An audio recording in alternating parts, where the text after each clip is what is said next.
What's up guys, my name is Ace, and today we've got some important news to cover when it comes to Warzone, as well as this year's Call of Duty game, which is rumored to be called Vanguard, or at least that is the code name that they're using for it. And I thought it was important enough to cover in today's video. Now, keep in mind, this is all leaks. None of this is officially confirmed. However, I'm gonna put my little tinfoil hat on here. The timing of this leak was very interesting. This happened just before the Battlefield reveal trailer. And therefore, I honestly wouldn't be surprised at all if this was a controlled leak on Activision's part in order to just take a little bit of hype away from the Battlefield reveal, or at the very least, just to remind people that Call of Duty still exists so they don't shift all of their hype in the direction of Battlefield. But that's just my theory. Keep in mind with this video, of course, these are based on leaks, and therefore they may or may not be true, but I don't make videos on leaks that I don't personally believe. So these leaks are coming from VGC News, which I will of course leave a link to the source in the description down below.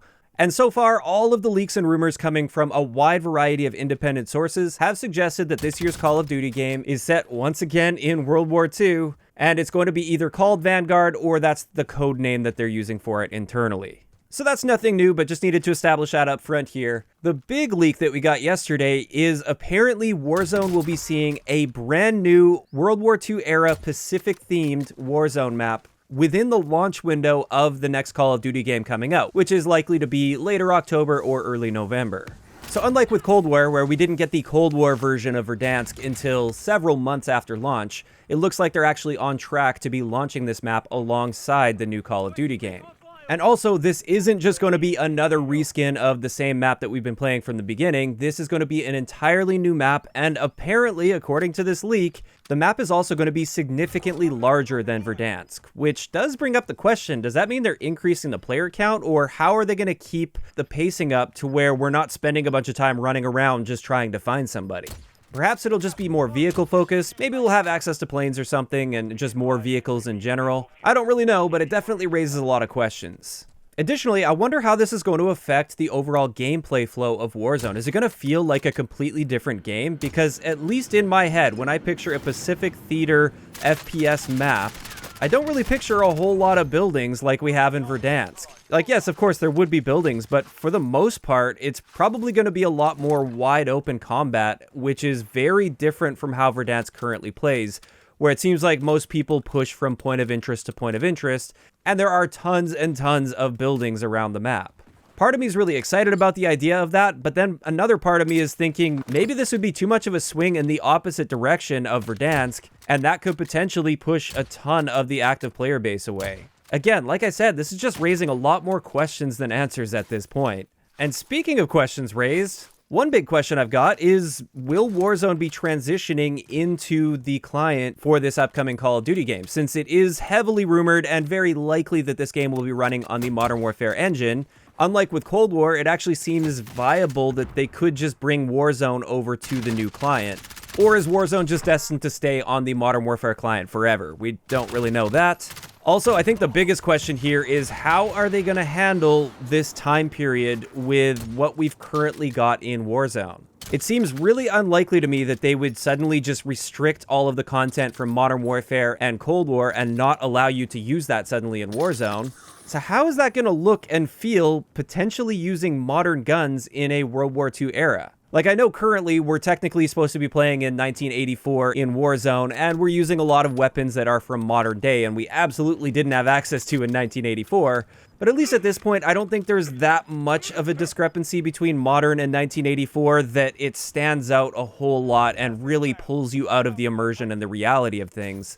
Whereas going all the way back to a World War II setting, that just seems really, really odd, and I don't know how they're going to pull that off. Perhaps with this new Warzone map, they're going to split things up, so they'll have like a World War II version of Warzone that plays on the World War II map with the World War II weapons only, and then they keep Verdansk around where you're able to use the modern weapons. Or maybe they'll just have to try and explain it away with time travel or something. I really don't know, but I think at this point, this is one of the biggest questions on people's minds when it comes to the future of Warzone, with the next Call of Duty game almost definitely being set in World War II. But finally, another big thing that popped into my mind while thinking about this new World War II map and stuff, especially if they end up transitioning Warzone into the new game and into the actual client of that game, perhaps we could actually see a full rework to the perks and equipment, and it'll actually match with the upcoming Call of Duty game. I think right now in Warzone, the perk and equipment meta has really become stale for many people. We've seen no changes to this stuff since Warzone launched, and pretty much everybody is using the exact same perk combinations that they used when the game launched, with very few exceptions. So going into this next game, if we're getting a brand new map and a brand new setting, that does bring up the big question for me at least, will we also be seeing a different set of perks to be using when we get access to this new map? Or are we still going to be stuck with the same old perks and equipment that we've got access to from Modern Warfare? So yeah, really this leak just brings up more questions than answers, but at the same time, I think that's also another reason that this was likely a controlled leak, is they just wanted to get people talking about it. They wanted to get the discussion going. Again, I don't have any confirmation of that, so don't quote me on it, but I do feel like that's the case. Now, as for when we can expect to see a reveal for this next Call of Duty game, I've had a lot of people asking me about that since Battlefield has revealed their game, which is coming out likely right around the same time that Call of Duty is going to be coming out. It does look likely at this point, and rumors are suggesting that we're going to be seeing a similar reveal to what we saw last year, where they're actually going to reveal the next Call of Duty game within Warzone itself, with possibly some sort of a build-up, like a puzzle or something to solve, kind of like we had with the whole pawn takes pawn thing from last year. It's likely we'll be seeing something similar to that this time around again. And for those that just need a reminder, the first teaser that we got for Black Ops Cold War last year was on August 7th, and that's when they just had, within Warzone itself, they had the little Know Your History static image that would pop up. That was the first official teaser for Cold War, and then the official reveal for Cold War wasn't until August 26th. So I don't expect we'll be seeing any official news or confirmation about this Call of Duty game for quite some time still. It's gonna be a while, so don't get your hopes up. We've probably got more of a wait ahead of us.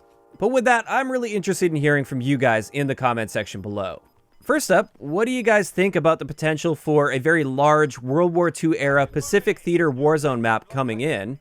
And second, how do you think, or how do you want them to handle the World War II setting compared to all of the modern equipment that we have access to? Because, like I said, I really don't think they're just going to take away all of the content people have been paying for, like all the different blueprints and operators and stuff. I highly doubt they're just going to take that away from us in Warzone. So if we are moving into that World War II setting, how do you think that's going to work, or how do you want that to work? Just let me know those thoughts, as well as anything else relating to this topic down below. If you enjoyed the video, a like rating is always appreciated, and don't forget to subscribe for more if you haven't already. I'll talk to you guys next time.